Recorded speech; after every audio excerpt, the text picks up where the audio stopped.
सात्संगतजी मोठ्या प्रेमाने बोलूया. धन्यरंकारजी.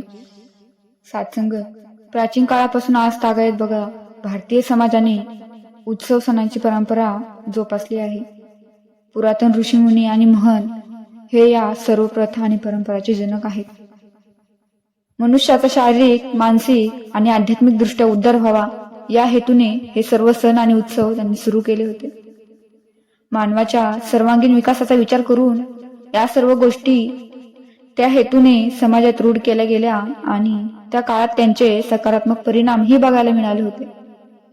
सात्संगत पुढे काळाच्या ओघात या सर्व परंपरांची जोपासना पारंपरिक पद्धतीने केली गेली, पण त्यातून आवश्यक आणि अपेक्षित फलप्राप्ती मात्र होऊ शकली नाही. आणि सात्संगत म्हणूनच आजच्या मानव समाजाचं शारीरिक, मानसिक आणि आध्यात्मिक मागासलेपण दिवसेंदिवस वाढतच आहे आणि हे एक वास्तव आपल्या सर्वांच्या समोर आहेच.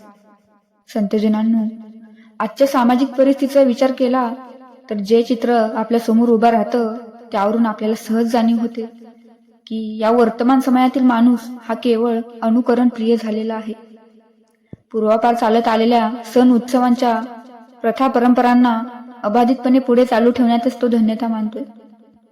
त्यातून प्रत्यक्ष होणाऱ्या परिणामांची मात्र शहानिशा करण्याची त्याला गरज वाटत नाही. सात्संगत अनुकरणाच्या वाटेने जाणाऱ्या या आधुनिक मानवाने यांत्रिक पद्धतीने जोपासलेल्या या उत्सव किंवा सणांच्या निष्पत्तीकडे जर विवेकाच्या दृष्टीने पाहण्याचा प्रयत्न केला तर त्याला स्वतःलाच या गोष्टीची जाणीव होईल की समाजहिताच्या पवित्र उद्देशाने चालू केलेल्या या सण आणि उत्सवांना वेगळंच वळण मिळालेलं आहे. कळत नकळत नव्हे तर जाणून बुजून त्या परंपरांना, प्रथांना स्पर्धात्मक रूप दिलं जात आहे. त्यातून निर्माण झालेला बिभत्सपणा त्याचं खरं खुरं परमार्थिक स्वरूप लपवत आहे. अशा प्रकारचे सण साजरे करायला भक्तिभावाऐवजी युक्तिभावाला प्राधान्य दिलं जात आहे. सात्संगत थोड्याशा अमिषापोटी लोकांच्या भोळ्या भावनांशी खेळले जात आहे. तरुणांना प्रोत्साहित करून त्यांचे भावनिक थर उंचवण्याचा प्रयत्न केला जात आहे. पण सात्संगतजी, कदाचित तो त्या थरावरून जर घसरला तर तो कोणत्या स्तरावर जाऊन पोहोचतो हेही आपल्याला पाहायला मिळत आहे. भक्तिभावाच्या नावाने वारेमाप पैशाची उधळपट्टी केली जात आहे, पण हे इतकं सारं काही करताना त्या मागचा मूळ उद्देश मात्र आपण हरवून बसलेलो आहे.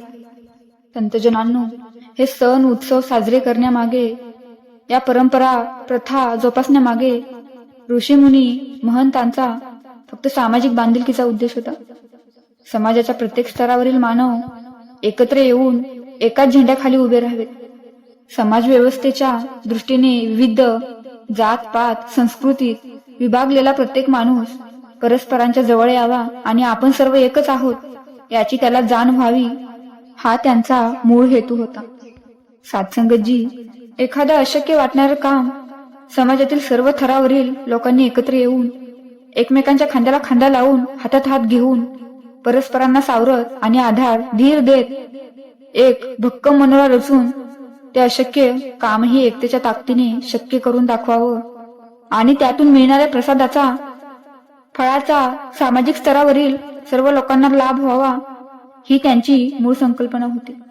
पण संधी साधून प्रत्येकानं आपलं स्वातंत्र्य अस्तित्व निर्माण केलं आहे. स्वतःचे झेंडे उभारले आणि मुठभर लोकांना त्याखाली गोळा केला आहे. आजच्या सामाजिक परिस्थितीचा अभ्यास केला तर ज्या एकतेचे दर्शन होत आहे ती एकता टिकाऊ नाही तर दिखाऊ आहे. सात्संगतजी, ती दूरगामी नाही तर क्षणिक आहे आणि तीही आपापल्या सोसायटी, चौक, विभाग किंवा फार फार तर एखाद्या मंडळापुरती. अशा दिखाऊ, क्षणिक आणि मर्यादित एकतेवर आधारलेलं सामाजिक स्वास्थ्यही त्याच प्रतीचं असणार. सात्संगतजी, वास्तविक पाहता संतांनी ज्या एकतेचा पुरस्कार केला ती विशाल आणि विश्वव्यापी होती. त्यात दूरदर्शीपणा होता, कारण त्यांच्याकडे ब्रह्मानुभूतीतून प्राप्त झालेली आत्मिक एकता होती, आत्मिक शांतता होती आणि हीच एकता मानवाच्या शारीरिक, मानसिक आणि आत्मिक उद्धाराला कारण ठरू शकते यावर त्यांचं एकमत होतं. अशी एकता की ज्यात सर्वांना सामावून घेण्याची क्षमता होती.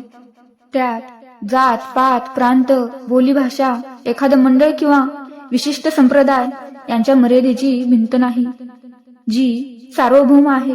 अशा आत्मिक एकतेतूनच सुंदर, निरोगी आणि सुदृढ समाजाची निर्मिती होऊन त्या सण, उत्सव, परंपरांचा वास्तविक उद्देश पूर्ण होऊ शकतो. आणि हेच त्रिवार सत्य आहे साधू मंडळी. संतजनांनो, संपूर्ण मानवजात ही परमेश्वराचा अंश आहे. सांसारिक संपत्तीचा मोह टाळून साधे जीवन जगणे, इतरांसाठी सेवा कार्य करणे, जात, धर्म, वर्ण, लिंग यावरून भेदभाव न करता प्रेम, शांती, सेवेच्या माध्यमातून समाजात समता आणि बंधुभाव निर्माण करणं ही खरी आजच्या मानवाची एकता आहे. सत्संगतजी, आपण सर्वजण एकाच परमेश्वराची लेकरं आहोत आणि तोच सर्वव्यापी आहे.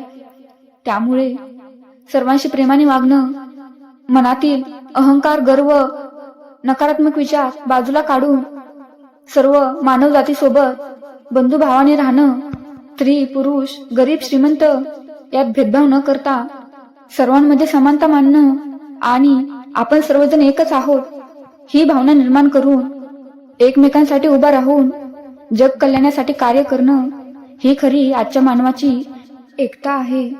सद्गुरुचरणी एवढीच प्रार्थना करूया की सर्वांनी एकत्र येऊन जग कल्याणासाठी कार्य करून एकमेकाचा आधार बनून राहावं आणि एकतेच्या मार्गावर चालत राहू. सत्संगतजी, मोठ्या प्रेमाने बोलूया. धन निरंकारजी.